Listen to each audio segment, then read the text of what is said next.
na. Yung asawa ko nagagalit na. Puro daw ako YT. Puro ako live. Puro daw ako YT. Puro ako live. Hindi pa ako pumayat. Mataba pa ako. 69 kilos ang timbang ko. Eh dati bago ako nag-YT, 64 kilos lang ako. Tapos tumatanda pa ako. Malapit pa ako mag-menopause. Alam mo yun? Pag malapit ka na sa menopause, ang hirap magbawas ng timbang. Nasaan ang hustisya?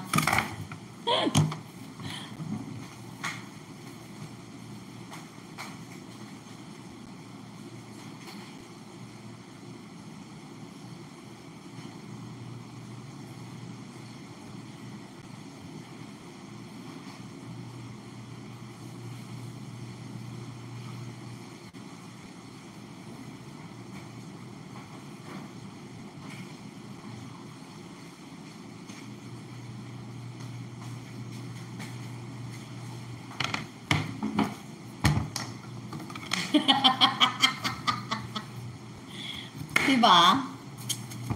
Nahirapan ako magbawas ng timbang. Ito na ata ang pinakang nahirapan ako mag-lose weight. Mula last year, nahirapan na ako mag-lose weight.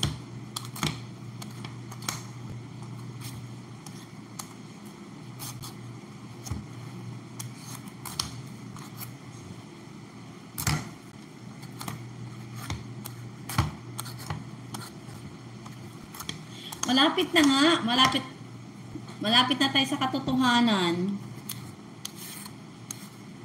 Kaya, ang tagal ang tagal na matagal na yung pagpapapayat, mabagal.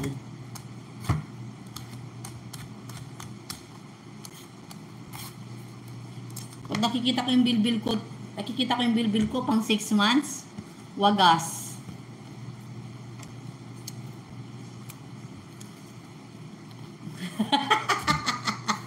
Sana all 20.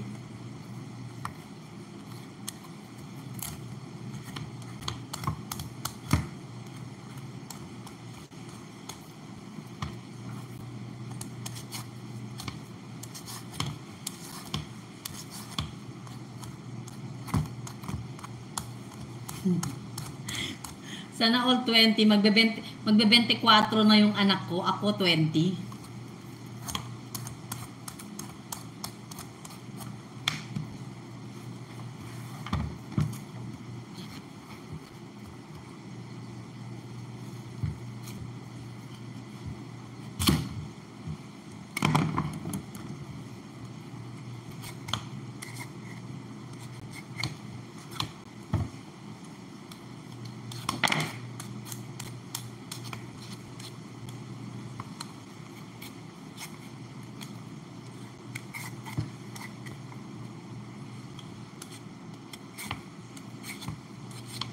Hugan ko lang to ng fish fillet. Ha? I-ano ko pala yung fish fillet? I-ano ko? I-drain, i-defrost ko. Saglit lang.